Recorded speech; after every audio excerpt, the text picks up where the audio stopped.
Esto es A Través del Espejo.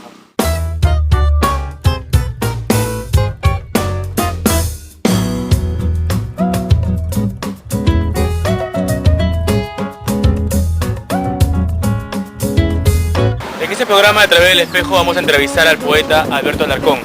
Estamos yendo a su casa para conversar un poco de él sobre literatura, arte poética, influencias y demás.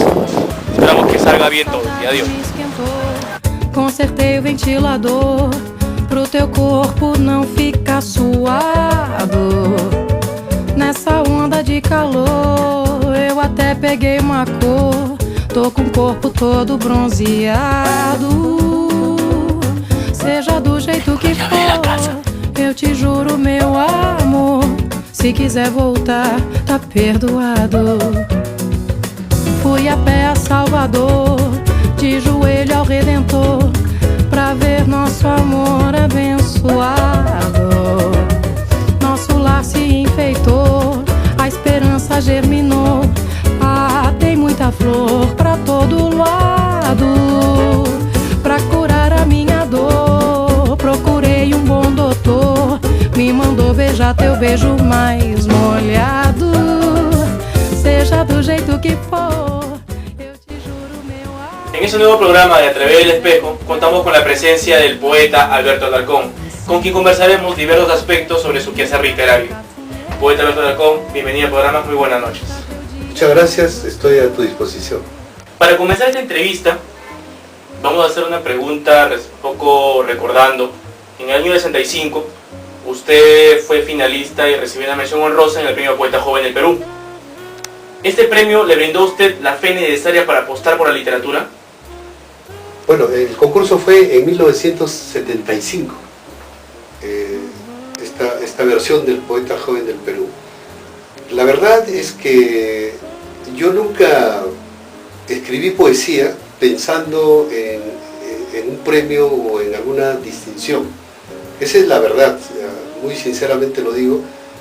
Y cuando yo participé en el Poeta Joven del Perú, fue por una cuestión de modelamiento, digamos, de lo que había ocurrido en el país con el premio que se le había otorgado a Javier Heró y a César Calvo. Entonces todos los jóvenes en aquella época estábamos entusiasmados con ese premio, y más que nada, digamos, era la aureola mítica que había forjado Javier Heró, lo que nosotros queríamos de alguna manera sentir en nuestros espíritus. Y entonces, respondiendo a tu pregunta, yo diría que mi vocación de poeta en realidad está sustentada más en mis carencias psicológicas, en mi desequilibrio con la realidad, con el mundo, que impulsaron, digamos, una necesidad de expresarme a través de la poesía. Y entonces yo creo que desde que empecé a escribir poesía, yo he tenido mucha fe en que podía expresarme a través de las palabras, puesto que eran un elemento que a mí me fascinaba y por otro lado me inquietaba la posibilidad de usar el lenguaje de una manera rítmica, musical, para crear belleza. Sabemos que muchos hechos relacionados con el contexto social influyen en la obra y vida del autor, del poeta. En ese caso, ¿qué hechos sociales marcaron sus inicios como poeta?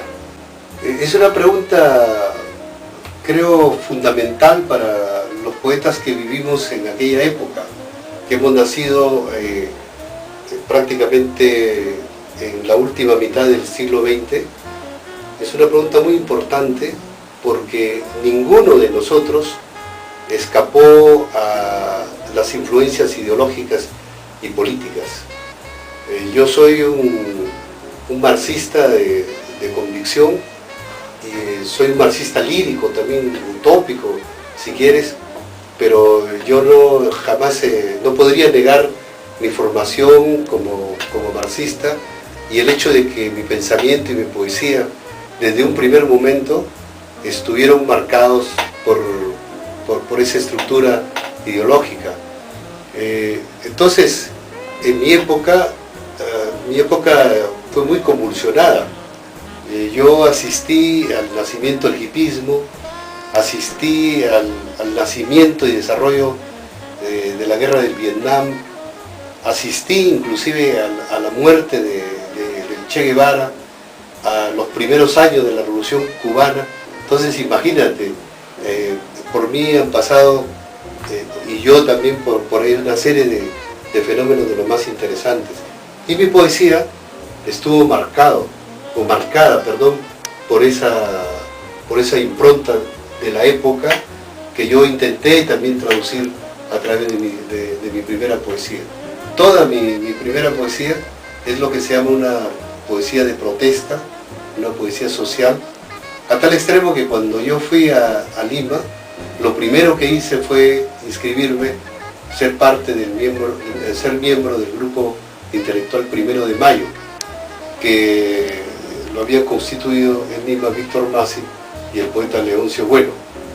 Entonces yo con mis compañeros fuimos protagonistas inclusive de la gran polémica de la época entre la poesía social y la poesía pura. A mí me tocó, junto con el 1 de Mayo, a debatir precisamente con los poetas de Hora Cero, Enrique Verástegui y Pimentel a la cabeza de ellos. La literatura va cambiando de manera constante y se ve fortificada por las reacciones que generan. ¿Qué autores han marcado o han dejado huella en usted a través de todas sus etapas literarias? Mira, yo no sé quién dijo esto, pero creo que fue José Carlos Mariátegui. Dijo que un poeta, un escritor, tiene diversas galaxias de autores en diversas épocas.